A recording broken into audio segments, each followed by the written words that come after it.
میں نے آج ایک 27 سالہ نوجوان سے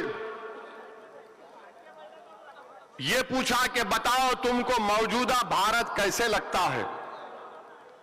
یہ 27 سال کا نوجوان ہے،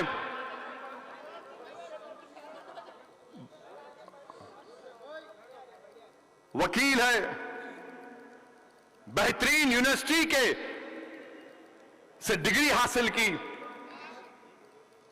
میں نے کہا بتاؤ کہ تم کو موجودہ بھارت کیسا دکھتا ہے؟ تو اس نوجوان نے مجھے کہا کہ اسد صاحب میں بات تو نہیں کروں گا، میں لکھ کے بھی جاتا ہوں آپ کو۔ اس 27 سال کے نیک اور قابل وکیل نے مجھے یہ کہا کہ یہ جو مودی کا نیو انڈیا ہے، اس نوجوان کی بات سنیے آپ۔ نوجوان کہہ رہا ہے کہ اسد صاحب جب آپ کا جنریشن جوان تھا تو جب آپ لوگوں میں ایک فکر تھی، ایک پریشانی تھی کہ آپ کل کیسا ہوگا، مستقبل کیسا ہوگا۔ بابری مسجد کی ڈیمولیشن، اس کے حالات دیکھیں آپ، بمبئی کے فسادات آپ کا جنریشن دیکھا، 90 کے فسادات ہم حیدرآباد کے دیکھے۔ تو نوجوان 27 سال کا کہتا ہے کہ آج ہم ویسا ہی محسوس کر رہے ہیں۔ آپ سوچو آپ، میں تو یہ سمجھا تھا کہ وہ دور نہیں آئے گا، مگر یہ نوجوان کہہ رہا ہے، آج وہ کہہ رہا ہے کہ ہم مجبوراً وہی سوال یہ پوچھ رہے ہیں اپنے آپ سے کہ جو ہمارے دادا نے خوف اور دہشت میں زندگی گزاری، جو ہمارے باپ نے خوف اور دہشت میں زندگی گزاری، آج ہم جیسے نوجوانوں کو بھی خوف اور دہشت میں زندگی گزارنا پڑ رہا ہے کہ کہیں ہم پر جھوٹا کیس نہ بک ہو جائے، کہیں ہماری دکان پر حملہ نہ ہو جائے، کہیں ماب آ کر ہم کو لنچ نہ کر دے۔ سنو بی جے پی والو، سنو دیش کے پردھان منتری، ایک نوجوان یہ کہہ رہا ہے اور وہ کہتا ہے کہ مجھے ڈس اپوائنٹمنٹ ہے، مجھ میں مایوسی آ رہی ہے، میں بے بس محسوس کرتا ہوں اپنے آپ کو۔ کیوں مایوسی اور بے بس کیوں محسوس کرتا ہوں؟ اس لیے کہ آپ نے میرے ٹرپل طلاق کو کرمنلائز کر دیا۔ اگر کوئی مذہب تبدیل کرے گا تو آپ نے کرمنلائز کر دیا اس کو، اور CAA بیک ڈور سے آپ کرنا چاہتے ہیں۔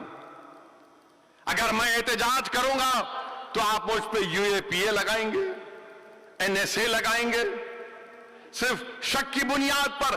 اگر میں ایک جرنلسٹ کا ڈرائیور ہوں، وہ جرنلسٹ جا رہا تھا دلی سے ہاتھرس کو، ڈرائیور ہے ٹیکسی کا، تو اس کو بھی جیل میں ڈال دیا۔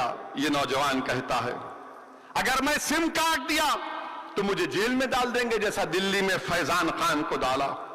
وہ نوجوان کہتا ہے کہ گڑگاؤں میں مسجد نہیں ہے، ہم گورنمنٹ سے اجازت لے کر ہر جمعے کو صرف 20 منٹ کے لیے جمعے کی نماز پڑھتے ہیں، تو فرقہ پرست لوگ ہماری نماز ہوتے رہتی ہے، ہمارے سامنے باجا بجاتے ہیں، گالیاں دیتے ہیں، پولیس کھڑی رہتی ہے، اور ہم 10-20 منٹ کے لیے بھی نماز نہیں پڑھ سکتے۔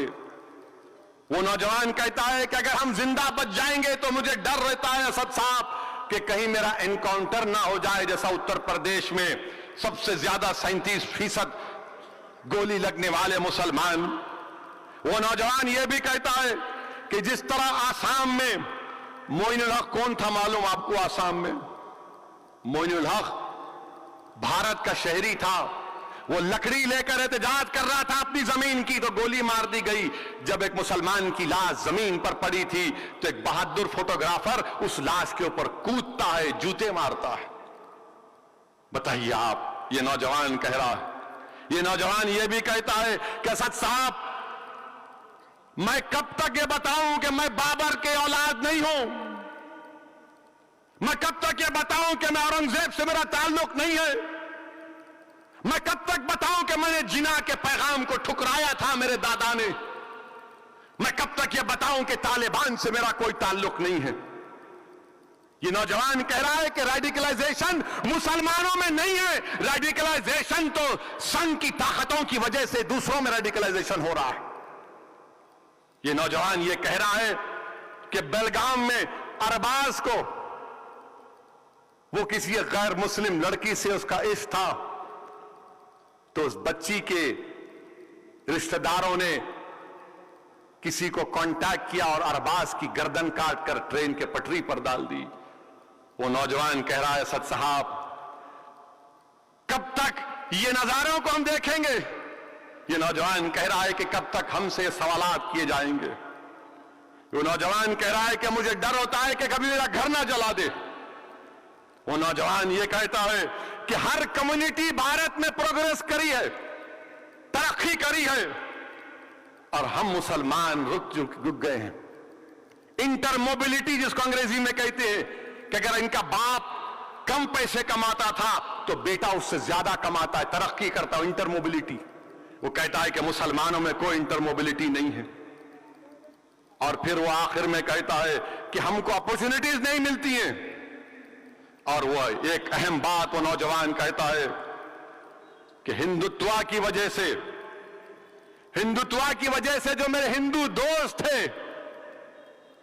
جو میرے بزنس پارٹنر تھے، وہ سب مجھ سے دوری اختیار کرتے جا رہے۔ مودی جی، یہ ایک 27 سال کے مسلم نوجوان کی آپ بیتی ہے، کیا اس میں سچائی ہے یا نہیں ہے؟ بتاؤ آپ۔ یہ ایک نوجوان تکلیف سے کہہ رہا ہے، قابل نوجوان ہے۔ میں نے پوچھا بتاؤ تم کو کیسے لگتا ہے جو بی جے پی بولتی نیو